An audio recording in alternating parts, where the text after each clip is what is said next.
4 PM news network में दोस्तों आपका स्वागत है। मैं हूं आपके साथ राशिद जहीर। दुनिया का घटनाक्रम कितनी तेजी से बदल रहा है ये आने वाला समय आपको बता देगा। दुनिया की राजनीति जियोपॉलिटिक्स में एक बहुत बड़ी घटना यह हुई कि ईरान के राष्ट्रपति इब्राहिम रईसी का हेलीकॉप्टर क्रैश हो गया। ये आपके कानों में खबर पड़ चुकी होगी।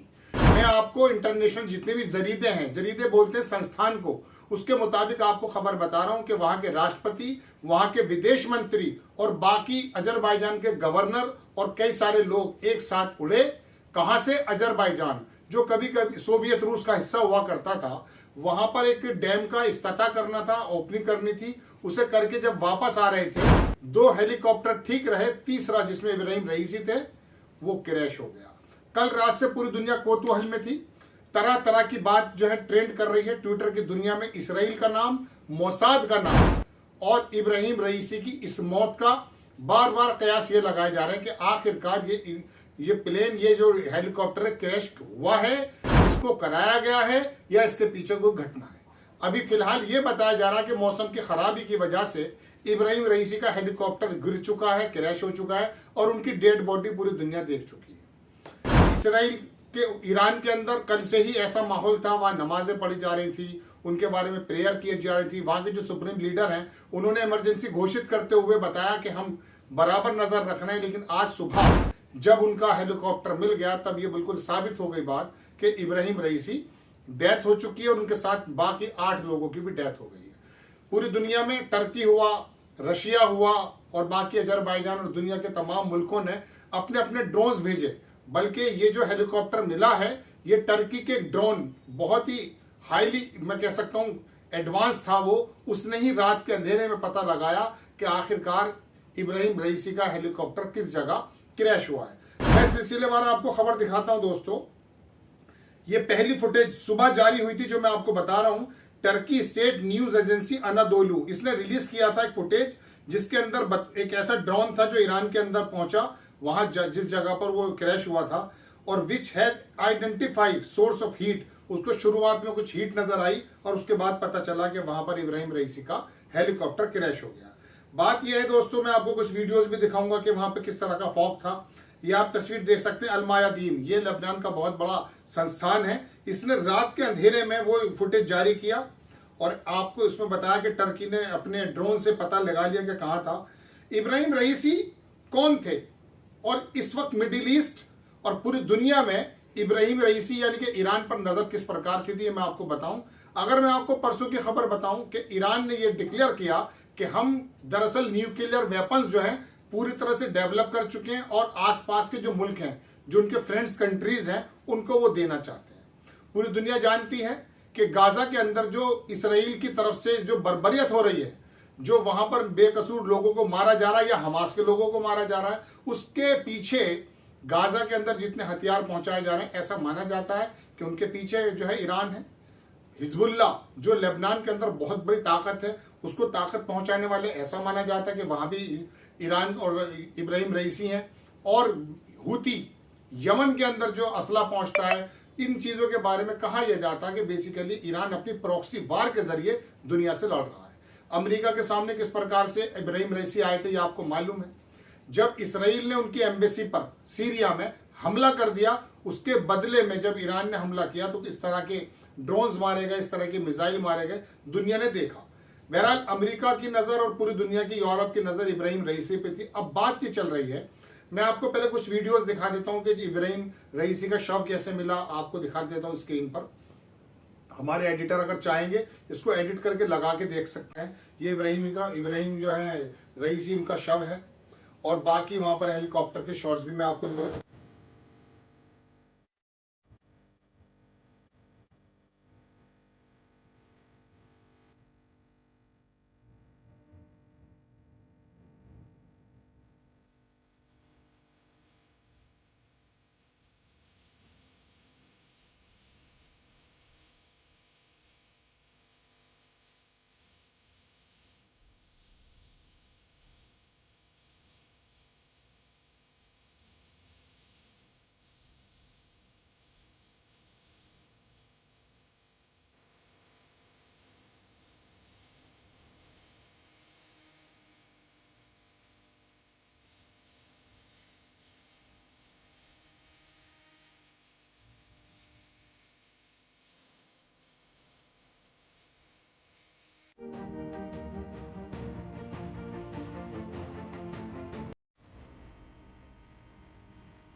रहा हूँ, और दुनिया के तमाम लोगों ने अपनी कैंडोलेंस दी है, मोदी जी ने भी इनको कैंडोलेंस दी है और बहरहाल श्रद्धांजलि दी है। लेकिन अब बात ये चल रही है कि इब्राहिम रईसी का हेलीकॉप्टर गिरा है या फिर गिराया गया। ट्विटर पर जाइए, हम अपनी तरफ से कोई आधिकारिक बात आपको नहीं बता सकते, लेकिन माना यह जा रहा था कि इस ईरान जो है basically in front of the Europe, America की नजर में किरकिरी बना हुआ है। और इसराइल के सामने, इसराइल भी ये चाहता था कि किसी भी तरीके से ईरान को मिडिल ईस्ट की यानी कि गजा की लड़ाई में, कॉन्फ्लिक्ट में ड्रैग कर लिया जाए, खींच लिया जाए। लेकिन ईरान बड़ी अपनी प्रॉक्सी वार के जरिए बहुत तरीके से लड़ाई लड़ रहा था। वो किसी भी तरीके से आगे इन चीजों को कर दिया, अगर जैसे कि हमास है, हिजबुल्लाह के ऊपर आरोप है, इनके जरिए वो यूरोप को ये बताने की कोशिश कर रहा था कि हम लड़ाई में मौजूद हैं। हाँ, फुल फ्लैश एस्केलेट वो अपनी तरफ से नहीं कर रहा था, लेकिन फिर भी दुनिया का मानना है ऐसे समय में मोसाद पर जो है आकर के नजर टिकती है। मोसाद क्या है?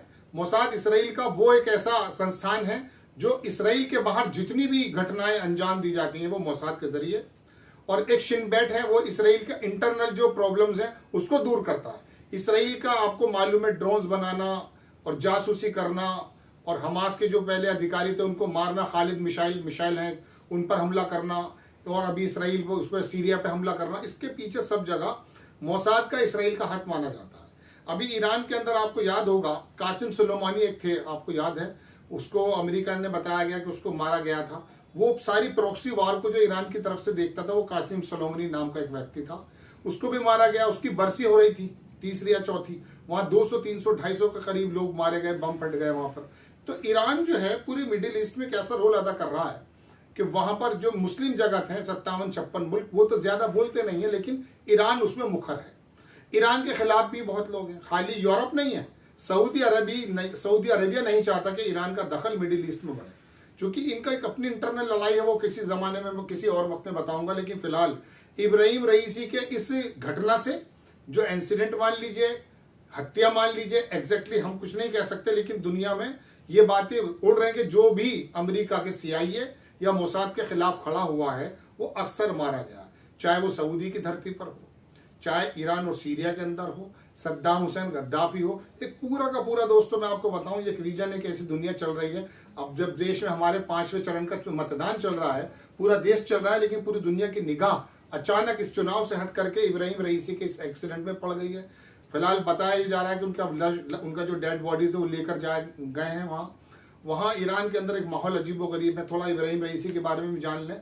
हायर जुडिशरी में थे ये, बहुत लोगों को फांसी दी और बड़े सख्त राष्ट्रपति और सुप्रीम लीडर अलग अलग होते हैं ईरान के अंदर, आपको मालूम है।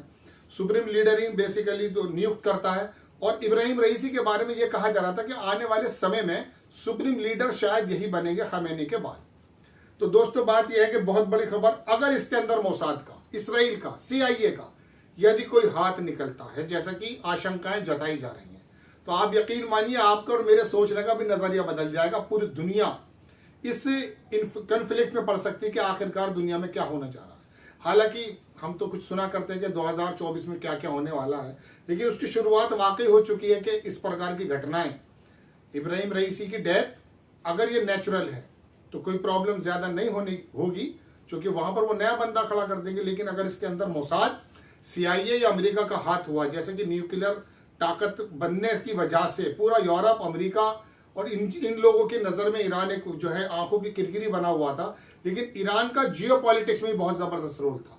चीन और रशिया उसके बहुत करीब है, और वो उसका जो पूरा का पूरा बिजनेस है, पूरा कारोबार है, वो लेन देन है, वो अभी जो है ईरान के उसे रशिया के साथ, चीन के साथ और पूरा मिडिल ईस्ट के अंदर जो और बाकी मुल्क हैं, ईरान बड़ी मजबूत ताकत है। जमाने से, दशकों से इसके ऊपर सैंक्शन लगने के बावजूद भी इब्राहिम रईसी और ईरान जो है धीरे धीरे डेवलप हो रहा था। और सबसे बड़ा तो कारनामा ये करके दिखाया कि ये लोग तमाम दुनिया के दबाव होने के बावजूद भी न्यूक्लियर ताकत को हासिल कर चुके, ऐलान भी कर चुके थे। अभी परसों इनकी तरफ से ऐलान आया था। बहरहाल दोस्तों बात यह है कि मोसाद का यदि हाथ है तो आप समझ लीजिए कि दुनिया में बहुत कुछ घटने वाला है। ईश्वर से हमारी प्रार्थना यही होगी कि अगर ऐसा हुआ है तो ये नेचुरल हो, इसके अंदर किसी दुनिया में दूसरे मुल्क का हाथ ना हो। अगर ऐसा हुआ तो ईरान भी एक बहुत बड़ी ताकत है, और मिडिल ईस्ट में मुस्लिम कंट्रीज में सबसे बड़ी ताकत अगर मैं कहूंगा तो वो ईरान को ही कहूंगा। तो ईरान अगर ऐसा हुआ और भविष्य में ऐसा कुछ हो गया तो पूरा का पूरा हालात बदल जाते हैं। यूक्रेन पर हमले की वजह से दुनिया में क्या क्या हुआ ये आप जानते हैं। हमारे यहाँ भी अगर महंगाई हो तो यूक्रेन का कन्फ्लिक्ट है, जबकि यूक्रेन एक छोटा सा मुल्क है। ऐसे समय में ईरान अगर इन्वॉल्व हो जाता है जियोपॉलिटिक्स में और इस प्रकार से इसराइल की अमेरिका के सामने आ जाता है तो दुनिया में क्या क्या घट सकता है आप अंदाजा कर सकते हैं। बहुत बड़ी बड़ी खबरें मेरे पास थी, लेकिन फिलहाल मैंने आपको कुछ फुटेज दिखा रहा हूँ वहां पर किस प्रकार से रेस्क्यू ऑपरेशन चला। टर्की ने अपनी फिर एक बार वो बताया, और अब जो है ईरान का जो स्टेट टीवी है उसने भी सुबह ऐलान कर दिया था, no sign of life at president helicopter crash site. वहां पर कोई भी जिंदगी का कोई इम्कानात नहीं थे, 9 के 9 लोग वहां पर मारे गए। इब्राहिम रईसी का शव मैंने आपको दिखाया है, वहां पर जा रहा है। एक अजीबोगरीब स्थिति में दौर है। आने वाले वक्त में कोई इसके अंदर अपडेट्स अगर आती हैं तो मैं लेकर आपके सामने हाजिर होता हूं। जय हिंद।